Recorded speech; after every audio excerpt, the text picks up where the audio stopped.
इसी में ही सारी चार्जिंग शो करता है। और जब मैं आया तो ये पूरा ही रेड हो रखा था।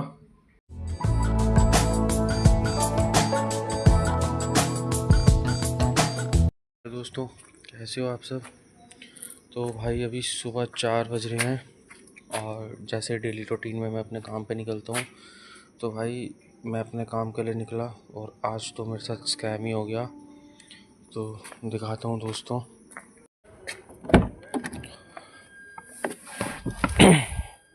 तो भाई गाड़ी तो मेरी 34% ही चार्ज हुई है। और भाई गाड़ी को तो मैं जैसे रोज़ चार्जिंग पे लगाता हूँ वैसे चार्जिंग पे लगा कर छोड़ दिया था, और आज तक मेरे साथ कभी ऐसा नहीं हुआ। तो आज जैसे ही मैंने अपनी गाड़ी को चेक करा तो गाड़ी तो मेरी 34% चार्ज थी। रात को मेरी गाड़ी 30% थी, तो चार्जिंग पे लगाई और मैं तो जाके सो गया था।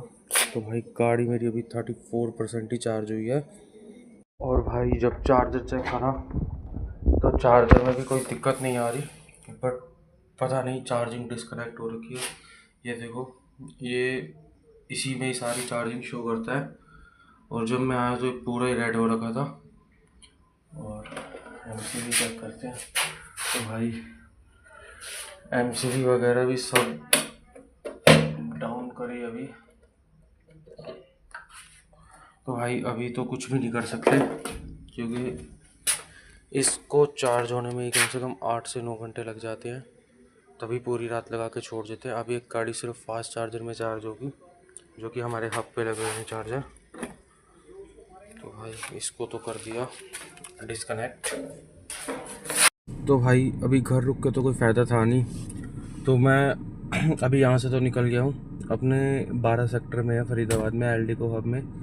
तो वहीं पे ही गाड़ी चार्ज कराऊँगा, क्योंकि वहाँ आधे से 1 घंटे के अंदर गाड़ी चार्ज हो जाएगी। अभी 34 है, तो मिनिमम 40 मिनट्स लगेंगे वहाँ चार्ज होने में। घर पे हमारा स्लो चार्जर इसलिए लगा है क्योंकि इसके ना हाई वोल्टेज का बहुत चक्कर रहता है। तो जो मॉल है, जो मतलब कंपनी की अपनी पार्किंग है, तो उसमें तो सारे ही फास्ट चार्जर लगे पड़े हैं। कुछ चार्जर स्लो भी हैं, बट फास्ट चार्जर है वहाँ पे, तो वहाँ गाड़ी जल्दी चार्ज हो जाती है। तो अभी तो मैं अपने हब पे ही जा रहा हूँ ताकि जल्दी से जल्दी मेरी गाड़ी चार्ज हो जाए, और उसके बाद फिर मैं अपने काम पे निकलूँगा। तो भाई अभी जा रहा हूँ। तो भाई हब पे आ गया हूँ मैं, और अपनी गाड़ी को चार्ज लगाना पड़ेगा। तो भाई चार्जर भी मुझे खाली मिल गया है।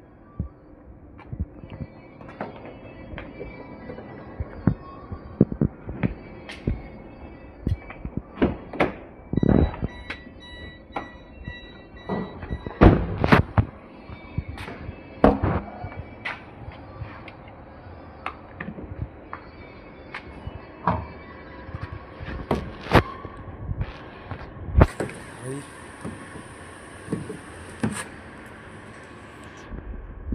गाड़ी को लगा दिया चार्ज पे, और उसमें यहाँ का हमारा कोड होता है, तो हमारे को इसका कोड डालना पड़ेगा जिससे हमारी गाड़ी चार्ज होगी। जब घर से मैं निकला था तो मेरी गाड़ी 34% थी, और यहाँ तक आते आते तो मेरी गाड़ी 33% हो गई है, जो चार्ज पे लगाई है अभी। इधर का भाई करंट होता है थोड़ा हाई, तभी यहाँ पे हो जाती है गाड़ी बहुत जल्दी चार्ज। तो भाई गाड़ी तो मेरी 86% चार्ज हो गई थी। वैसे सुबह हम जैसे ही 5 बजे ऑनलाइन आते हैं तो हमारे को एयरपोर्ट या दिल्ली का पिकअप मिल ही जाता है। तो मेरी गाड़ी में चार्जिंग कम थी, इसलिए मैंने पिकअप कोई लिया नहीं। अब मेरी गाड़ी 86 हो गई है, मतलब फुली लगा लो एक तरह से। और अभी 86 में मेरी गाड़ी 160 किलोमीटर शो कर रही है चलने के लिए। तो अब देखते हैं कहाँ का पिकअप आता है, क्योंकि इस टाइम तो एयरपोर्ट का पिकअप थोड़ा सा मुश्किल हो जाता है, क्योंकि इस टाइम अब ऑफिशियल टाइम चालू हो जाता है। तो अब इस टाइम सिर्फ ऑफिशियल पिकअप ही आ सकता है। तो देखते हैं पहला पिकअप अभी कहाँ का आता है। तो भाई फाइनली पहला पिकअप तो मेरे पास आ ही गया है, बट इसकी टाइम है 7:15 की, और मैं सुबह 5 बजे से ऑनलाइन हूँ। और चार्जिंग के चक्कर में देख लो भाई 2.5 घंटे का लॉस हो गया मुझे।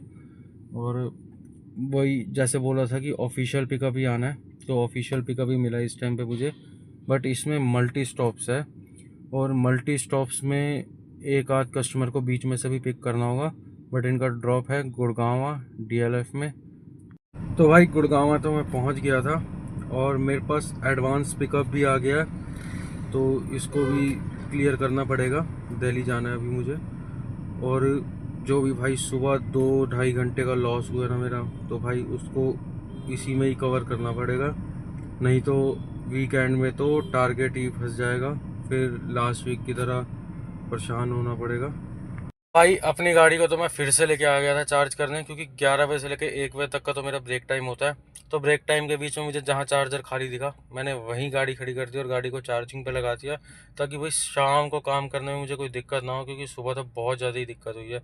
और सुबह हफ्ते जब मैं चार्ज करने गया था वहाँ गाड़ियाँ तो बहुत सारी खड़ी थी, अगर मैं चाहता तो वहाँ से दूसरी गाड़ी भी ले जा सकता था, बट फिर वही सिरदर्दी रहती कि गाड़ी शाम को फिर वहीं दे के आओ, फिर ये वाली वहाँ से लेके जाओ, तो फिर घूमना पड़ जाता बहुत सारा।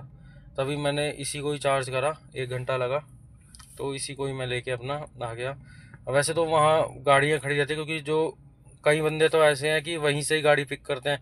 मेरी होम चार्जिंग है, मैं तो घर पे चार्ज करता हूँ। और भी ऐसे हैं वहाँ पे काम जो कर रहे हैं, जो जिनकी होम चार्जिंग है घर पे ही चार्ज करते हैं, बट 80% बंदे वहीं से आके अपनी गाड़ी पिक करते हैं। तो इनका ये होता है कि सुबह आते हैं, गाड़ी को पिक करते हैं अपने टाइम पे, और रात को जब इनकी आईडी बंद होती है तो गाड़ी को वहीं ड्रॉप करके जाते हैं। तो इसमें ना भाई बहुत ज़्यादा सिरदर्दी हो जाती है। मेरा भी पहले यही रूटीन था कि भाई सुबह गाड़ी यहीं से पिक करना, रात को यहीं पे छोड़ना। तो सुबह मुझे, जैसे अब मेरा 5 बजे का स्लॉट है ना, तो मैं 4 बजे उठता हूँ, 5 बजे तक रेडी हो जाता हूँ। तो उसमें मुझे सुबह 3 बजे उठना पड़ता था, 4 बजे घर से निकलता था, और वहाँ जाके गाड़ी साफ़ करना, सब कुछ करना, तो उसमें भी भाई बहुत ज़्यादा टाइम वेस्ट हो जाता। फिर वैसे ही रात को आने में भी लेट हो जाता था, तो 2 घंटे तो मेरे इसमें ख़राब हो जाते थे आने जाने में। तो भाई अब इसमें मेरे 2 घंटे ही बच जाते हैं।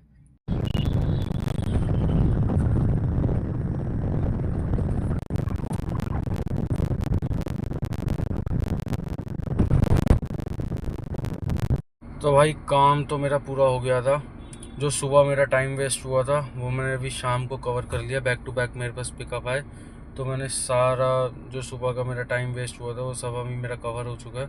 और अभी मैं घर की तरफ जा रहा हूँ भाई, और थकावट तो बहुत ज़्यादा हो गई है, पर आज रात को भी रेल बनने वाली है मेरी, क्योंकि चार्जिंग पे लगाऊंगा गाड़ी, और हर 1 घंटे बाद चेक करनी पड़ेगी कि भाई कोई पावर कट तो नहीं हो गया या कोई दिक्कत तो नहीं आ गई चार्ज होने में। तो भाई आज रात को बहुत दिक्कत होने वाली है। और आज के लिए बस इतना ही। Thanks to watch.